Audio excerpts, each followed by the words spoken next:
Ser podcast.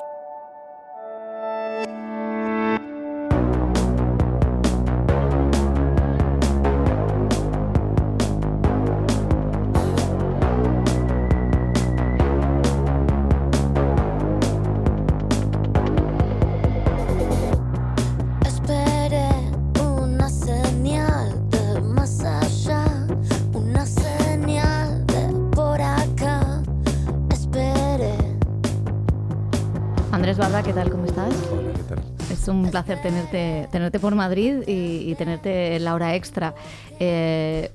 Vamos a hablar de un libro que ha sido una pequeña gran sensación en estos últimos meses.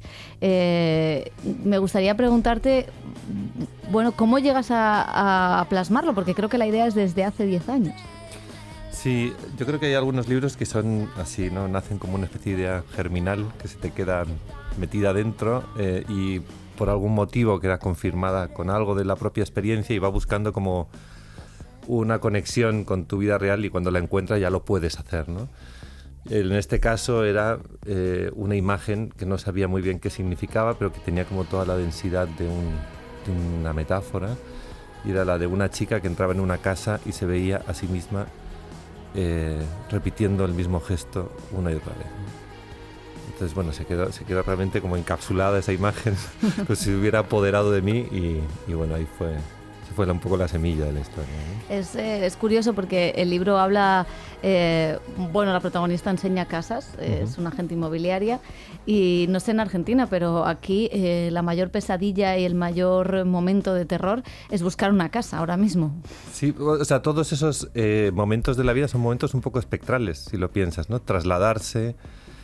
Hay muchas cosas como aparentemente cotidianas que son espectrales. Cortarse el pelo, por ejemplo. Ah, sí, cortarse el pelo también. Cortarse también. las uñas. Todas esas a Freud le encantaban.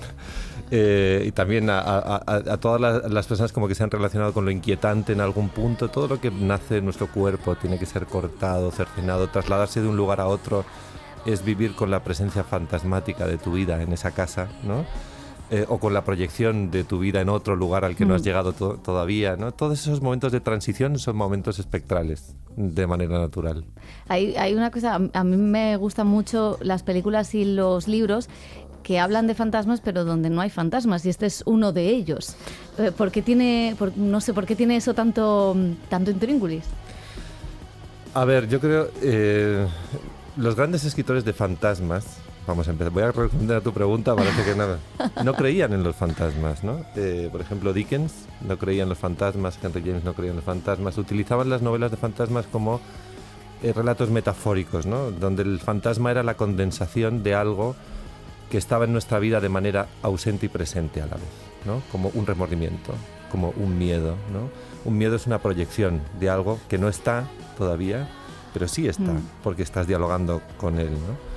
O un remordimiento es algo que ha dejado de estar, pero sigue estando, ¿no? Porque, digamos, nuestro carácter, nuestra identidad está formándose alrededor de ese vacío. Es un vacío de energía, ¿no? Y así funcionan las novelas de fantasmas y así funciona nuestra mente cuando se relaciona con materias de energía espectral, digámoslo así, ¿no? Estamos acostumbradísimos a trabajar mentalmente con eso y a que nuestra identidad se forme alrededor de eso. Nuestra vida es una vida de fantasmas sin fantasmas, si lo piensas, ¿no? Está lleno de eso. Entonces, este cuento en un punto es una novela de fantasmas sin fantasmas. Bueno, no vamos a revelar nada. Y es un poco difícil, aquí hay que andar un poco como de puntillas. Pero básicamente por ese motivo, ¿no? Porque lo que está y no está a la vez, ¿no? Y eso es lo que hace que bueno, al final hay una cosa que se estaba perdiendo en la literatura actual, que es la mezcla de la vida cotidiana, de la realidad, pero a la vez de todo ese momento de fábula o de, sí, no sé si decirlo fantasioso, pero sí, de cosas que quizá no están tan apegadas a lo real, ¿no? A ver, yo creo como que durante todos estos años y sobre todo tras esta especie como de gran ola de literatura testimonial, de ficción del yo, etcétera, cada vez la gente se ha empezado a relacionar peor con la ficción en estado puro, ¿no? Como con la ficción realista, digamos, con la novela psicologista clásica, ¿no? Como si escribir una novela realista que no fuera al mismo tiempo autoficcional fuera como una insensatez, ¿no? O sea, solo existía si era realista tenía que ser autoficcional o verídica, ¿no? En ese sentido ha sido como una enorme pérdida, porque la gran literatura realista es una literatura de ficción, ¿no? Y no es posible hacer una literatura sobre uno mismo sin que se convierta instantáneamente en una ficción. Entonces, el regreso a la ficción, como con todas las cartas, con órdago a la ficción, en el fondo es un regreso al realismo también, ¿eh? A que la literatura en su versión ficcional puede ser tan verdadera y tan cierta y decir tantas verdades sobre nuestra vida cotidiana y sobre nuestras expectativas y nuestros miedos como la propia literatura autoficcional, ¿no? Que tal vez el canal para decir la verdad sobre nuestra vida, más que la autoficción, es la ficción a por todas, ¿no? La ficción en modo género. En modo género, como una novela de fantasmas o como policial o en fin.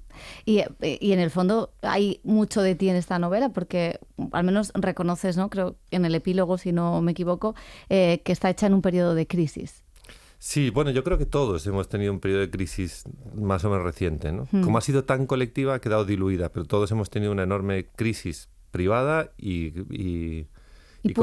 pública relacionada con la pandemia, donde, curiosamente, nuestra vida se ha vuelto también bastante espectral. Nosotros hemos vivido una novela de fantasmas, todos en nuestra vida, encerrados. Hemos sido el fantasma de nuestra propia casa.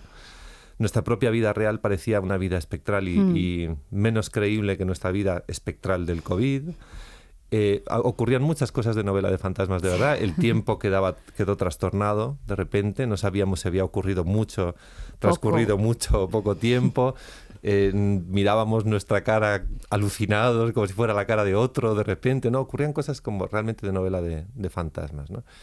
Y en ese sentido, o sea, la manera más correcta de manifestar un trauma, que ha sido literalmente un trauma colectivo, era precisamente una novela de género, ¿no? Curiosamente, más que una novela autoficcional sobre la pandemia, que sería veneno. Primero, veneno para la taquilla. O sea, yo veo la palabra pandemia en una cubierta y salgo corriendo en dirección contraria. Vámonos de aquí. Y hay como, bueno, toda la literatura de fantasmas o toda la literatura gótica, digamos, presta especial atención a la arquitectura, a los edificios, a esos decorados que diríamos. Sí. El tuyo es completamente diferente a lo que sería, bueno, pues el canon de la novela de intriga, ¿no? O de fantasmas. A ver, todos los géneros generan sus propios clichés. O sea, el lugar común de la arquitectura gótica es la arquitectura colonial. En fin, ese tipo, tenemos inmediatamente como asociado un tipo de arquitectura muy particular a las novelas de fantasmas, ¿no? A los relatos de fantasmas.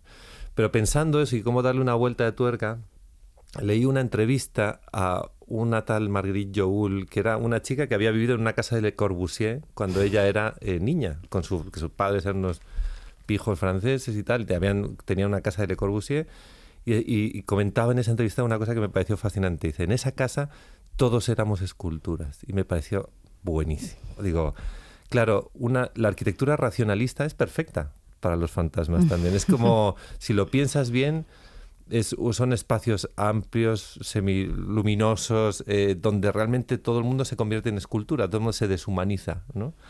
Y dije, es perfecto, ¿no? Y bueno, digo, bueno, pues esto es como una manera de permanecer. El género te obliga a permanecer dentro de las reglas del género y a reinventarlo. Y a como afinarlas un poco más, ¿no? Eso es muy bonito del género, ¿no? Porque es como jugar un juego que ya tiene unas reglas previas a ti, que tienes que acatar, pero bueno, siempre puedes darle, ¿no? Una impronta privada. Sí, la verdad que sí. Hay una definición sobre la novela, que creo que es de tu pareja, si no me equivoco, que es la historia de una persona que ayuda a otra. No sé si y decías que te gustaba esta definición. Bueno, al final los fantasmas también pueden ser buenos, ¿no? Sí. Bueno, yo creo que eso ocurre como en la terapia. Yo no sé si tú haces terapia. He hecho. Pero claro... Está siendo muy psicoanalítico eso. Hay un momento como... Esos momentos que ocurren siempre como en el diálogo con otro, que alguien te dice, pero tú te das cuenta, Manolito, que eres muy generoso, y Manolito hace, soy muy generoso, me he dado cuenta de repente. Es como, hay una parte de nuestra identidad de la que somos informados desde fuera, ¿no? Porque no nos hemos dado cuenta de lo que estábamos haciendo, ¿no?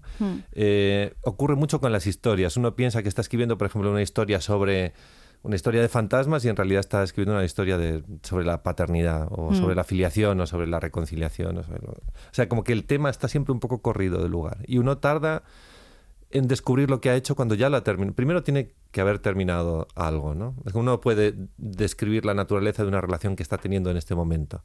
La relación tiene que terminar y con una perspectiva desde alejada, externa, es decir, esta relación era esto o esto otro, ¿no? Casi nunca lo que pensábamos, ¿no? Y cuando descubres de qué va tu libro, que es el momento más complejo, es cuando lo puedes editar, porque es cuando descubres qué es banal y qué es esencial, ¿no?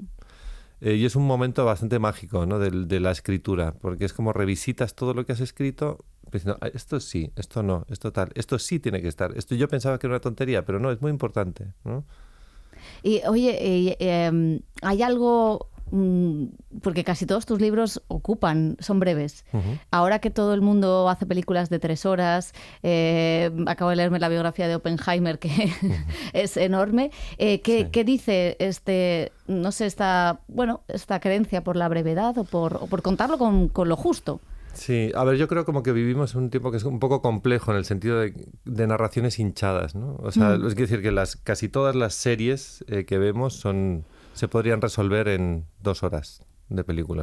Estoy de acuerdo. Narraciones absolutamente hinchadas que hacen como que estén llenas como de aire, de vacío, de oxígeno, eso ocurre, ¿no? Eso es como está generalizado. Pero por otro lado, al mismo tiempo, y aunque sea paradójico, cada vez tenemos menos tiempo y menos atención. Y uno dispone de la atención de las personas cada vez menos. O sea, la gente te puede prestar atención un rato, ¿no? Pero no demasiado tiempo.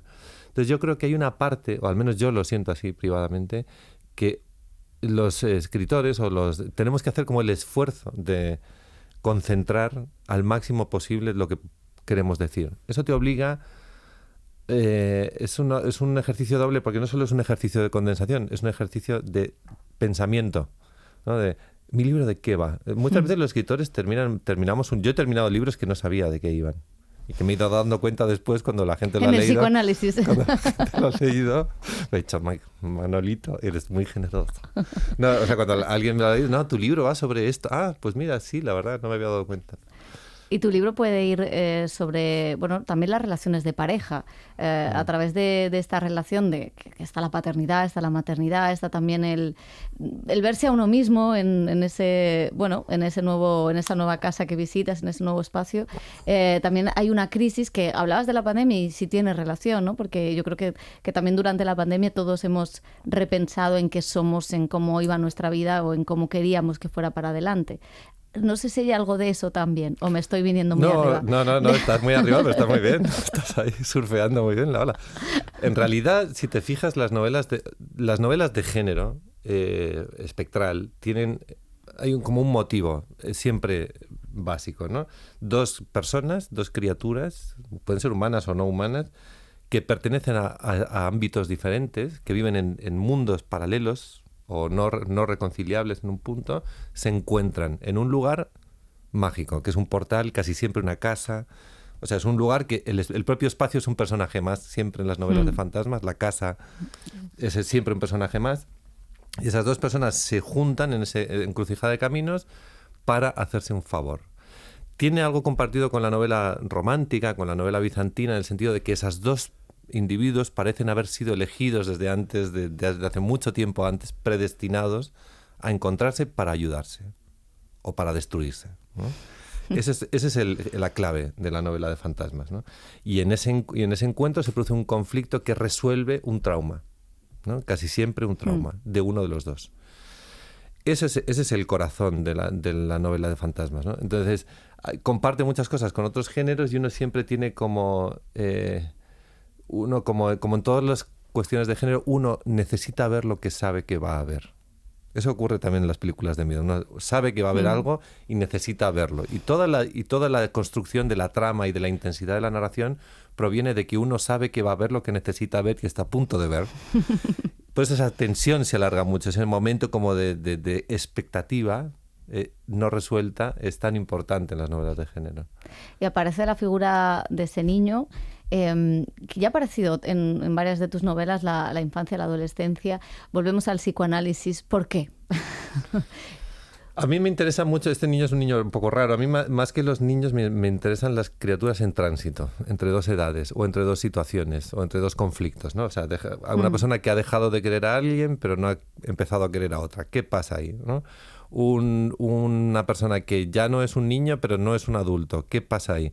Esos momentos que son momentos de tránsito en nuestra vida, has dejado un trabajo, pero todavía no tienes otro y no sabes cuál es tu identidad. En fin, has cambiado de casa, pero no estás en ninguna. Ahí, cuando no hay suelo debajo de los pies, es curioso, y cuando estamos más desprotegidos, más desnudos y más inquietos, es donde tomamos decisiones que son definitorias de nuestro carácter y las tomamos a veces casi completamente a ciegas. Y luego, durante periodos muy largos de nuestra vida, sostenemos las decisiones que casi improvisamos en esos momentos. Entonces, a mí me parece como muy fascinante eso, ¿no? Y sobre todo esos tránsitos de una edad a otra. ¿Qué hace que un niño deje de ser un niño y pase a ser un adulto? Si uno se pone a reflexionar sobre su propia vida, a no ser que haya habido un episodio muy brutal, que digas esto, ¿no? El día que esto horripilante ocurrió, por lo general hay un tránsito un poco indefinido, ¿no? Como hay un verano, unas navidades, como un periodo como de 2 o 3. ¿Qué pasó ahí? ¿No? Cuando tienes hijos pequeños lo notas, ¿no? Es que ha pasado en estas 2 semanas que mi hijo ya no lo reconozco. ha mutado completamente, ¿no? O sea, y hablas de periodos de tránsito en lo individual, pero trasladando esta definición que hacías, que me parece muy acertada, a lo social, también la sociedad pasa por momentos de tránsito. Sí. No, estamos en uno de ellos. Y regresiones, y se vuelven más estúpidas de repente las sociedades. De repente se infantilizan, se adolescentizan, que creo que es en nuestro caso, ¿no? Yo creo que estamos en un momento de adolescentización colectiva mundial, ¿no? O sea, esta especie como de polarización, de solo poder percibir el mundo en nosotros y ellos, de solo poder percibir tu partido político como si fuera un partido de un equipo de fútbol, ¿no? Al que tuvieras que defender aunque dijera una estupidez, ¿no?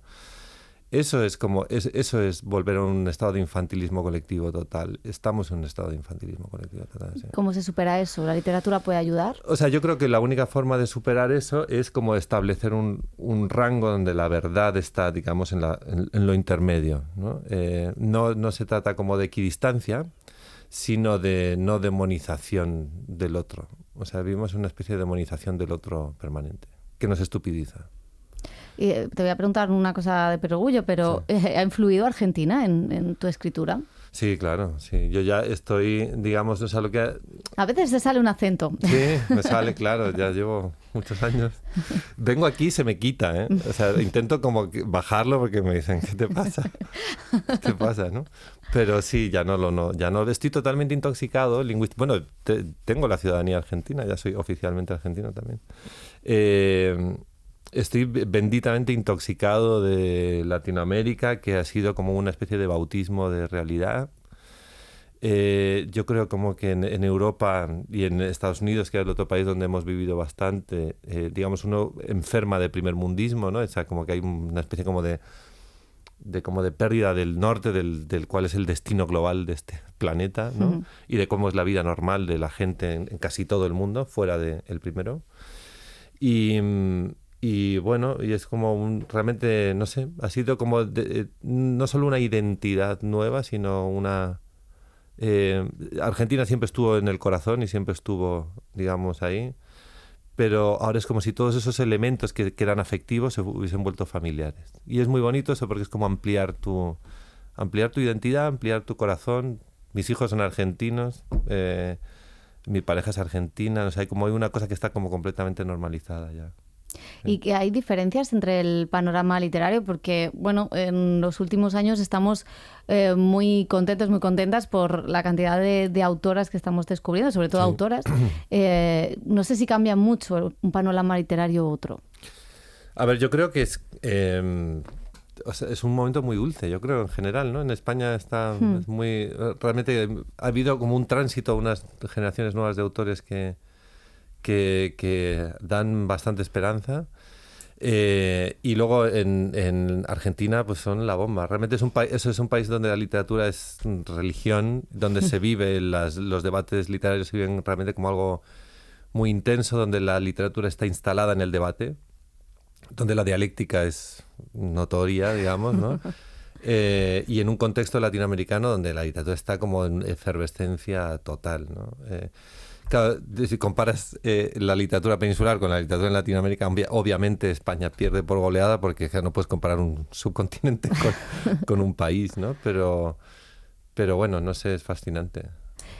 Y quería preguntarte, porque estamos hablando de cómo, del género, de lo bonito que es a veces retorcerlo, de las posibilidades que otorga para hablar de la realidad, y por qué, al menos aquí en España, por qué todavía es como un género de segunda. Pasa en el cine, que está costando mucho, Sí. y pasa también, en cierto modo, en la literatura.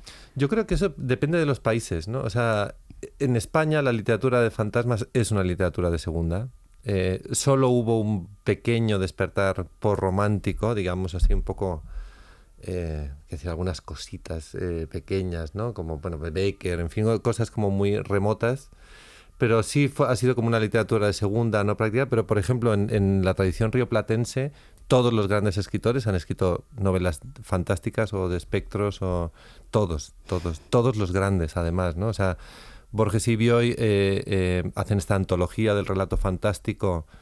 Borges, que como el padre tutelar, ¿no? Era como una forma como de legitimar la literatura de género fantástico como una literatura de primera división.